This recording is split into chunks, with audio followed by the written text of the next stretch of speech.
Bismillahirrahmanirrahim. Makanya kita mendapatkan di dalam surat Ali Imran 159. Fabima rahmatin minallah linta lahum wa in kunta faddan ghalidul qalbi lang faddu min haulika.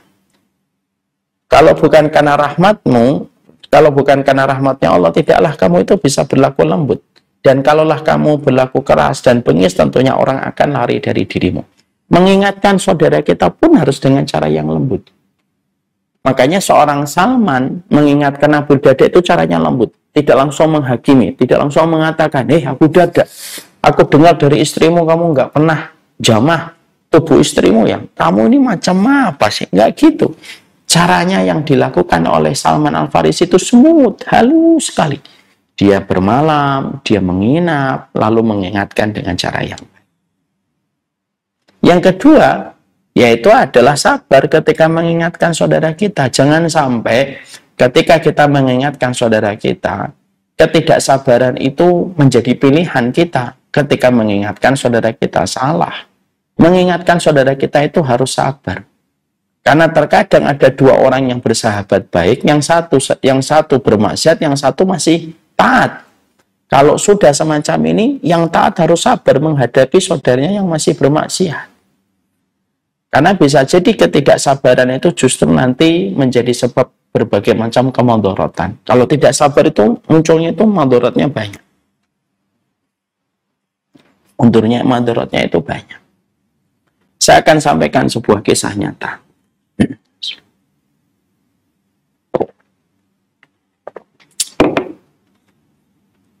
Dalam satu riwayat Muslim diberitahukan oleh baginda Nabi Shallallahu Alaihi Wasallam bahwasanya ada dua orang yang berteman. Yang satunya masih maksiat, yang satunya sudah taat. Yang sudah taat ini selalu menasihati yang berbuat dosa. Yang taat ini selalu menasihati temannya yang berbuat dosa. Tapi apalah daya yang berbuat dosa ini tidak segera bertobat. Dikasih nasihat lagi tidak bertobat, dikasih nasihat lagi tidak bertobat. Akhirnya yang taat ini kehabisan kesabaran dan dia mengumpat dan mengatakan, orang semacam dirimu tidak akan pernah dimaafkan oleh Allah. Kalau kamu masih suka bermaksiat gitu terus, orang semacam dirimu tidak akan dimaafkan sama Allah. Lalu ditinggal orang itu.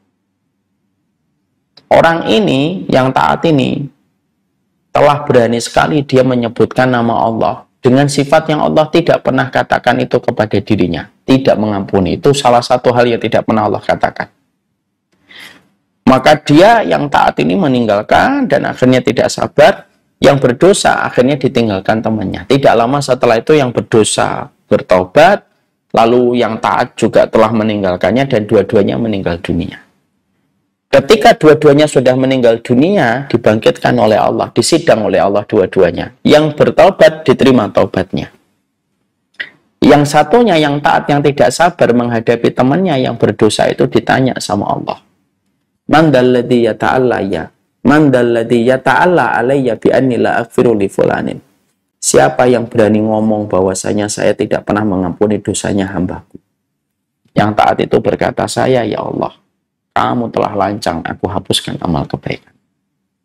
Artinya, disitulah kita akhirnya mengerti, disitulah kita akhirnya memahami betul. Butuh kesabaran. Jadi ketika kita menjalin hubungan, yang kita niatkan hubungan ini mendapatkan posisi dan kedudukan yang besar di sisi Allah, supaya cinta ini dihargai oleh Allah ketika kita mencintai teman kita semata-mata karena Allah, maka pastikan bahwasanya kita ini kalau mengingatkan akan kesalahan dan mengingatkan akan kesalahan dan kemaksiatan harus dengan cara yang baik, dengan proses yang sabar. Dan itu tidak bisa pisah di antara keduanya. Nah, sampai kapan saya sabar mengingatkan dia, Ustadz? Ya sampai Allah melapangkan hatimu untuk terus bersabar. Sampai Allah sampai Allah betul-betul membimbingmu untuk selalu bersabar. Sampai Allah membimbingmu untuk senantiasa menghadapinya. Maka ini perkara yang kedua yang harus selalu kita sadari di dalam proses kita ketika saling mencintai semata-mata didasarkan pada Allah semata. Itu yang kedua, menasihati. Ada proses saling menasihati. Ya, tadi saya sampaikan ya, sekali lagi dibedakan. Orang yang mereka berteman hanya sekedar lucu-lucuan, ketawa-ketawaan, lalu bisa menjadi diri sendiri apa adanya, itu belum tentu pertemanan itu karena Allah. Tapi pertemanan itu berdasarkan frekuensi kesamaan saja. Tapi kalau pertemanan didasarkan karena Allah, maka ada proses saling menasihati, mengingatkannya di dalam ketaatan, mengingatkannya di dalam perkara kebaikan, dan saling menjadi support system untuk saling memberikan kesabaran. Itu yang kedua. Yang ketiga, yang kita harus pahami dan kita harus mengerti. Di dalam proses kita ketika saling mencintai karena Allah, kita harus sadar bahwasanya orang yang kita cintai karena Allah ini bukan Rasul dan bukan pula malaikat, yang tentunya bersih dari seluruh kesalahan. Karena kita tidak mungkin akan mendapatkan seorang teman, tidak mungkin mendapatkan seorang sahabat yang sempurna. Karena mustahil mendapatkan persahabatan dan pertemanan yang didasarkan karena Allah, lalu orang itu sempurna untuk kita. Tidak bisa. Tidak bisa kayak gitu. Karena tidak mungkin mendapatkan kesempurnaan di dalam pertemanan dan persahabatan. Makanya ada sebuah kata-kata indah dari seorang ulama, Fudail bin Iyad, man talaba akhan bila aibin bagiya bila akhin. Kalau kamu mencari teman, lalu kamu mencari teman yang tidak ada sama sekali aibnya, yang tidak ada sama sekali kesalahannya, maka kamu tidak akan pernah menjumpai orang semacam itu sampai kamu mati. Dan kamu akan tersisa pada kehidupanmu sendirian. Kenapa? Karena orang yang mencari kesempurnaan akan mati dalam kondisi kesendirian. Maka sama di sini, yang ketiga yang kita harus pahami, kalau proses kita sudah mencintai karena Allah, itu bukan berarti kita harus puas terus di dalam pertemanan. Karena pertemanan itu tidak menjanjikan kepuasan, tetapi pastinya memberikan keberkahan pada kehidupan kita. Tapi tidak menjanjikan kepuasan.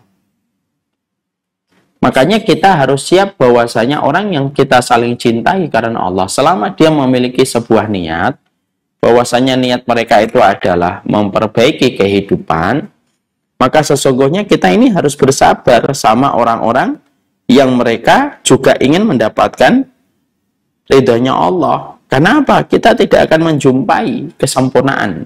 Karena memang pertemanan itu tidak menjanjikan kepuasan, tapi pasti memberikan keberkahan. Kita disuruh sabar sama kekurangan. Sebagaimana kita pun juga pasti memiliki kekurangan. Kita pasti memiliki noda, kita memiliki noktah yang menjadikan kita tidak sempurna. Jangan mengharapkan teman kita kayak Abu Bakar, kalau diri kita pun tidak sebagaimana Umar bin Khattab. Jangan mengharapkan teman kita kayak Umar bin Khattab, kalau diri kita tidak sebagaimana Abu Bakar. Itu hal yang wajar kok. Jadi kalau kita berjumpa dan berteman karena Allah, itu bukan berarti sempurna. Bukan berarti kita senang terus dan berarti hati kita terjaga terus. Tidak. Terkadang kita akan menemukan kekecewaan atau sesuatu yang terkadang tidak sesuai dengan ekspektasi hati. Dan setiap kita nanti menjumpai ketidaksempurnaan, langsung kita tinggalkan, lalu langsung kita minggat, gitu. Ya kita sampai mati juga tidak ada yang bisa kita temenin karena tidak ada yang sempurna manusia ini. شكرا هديت قلبي شكرا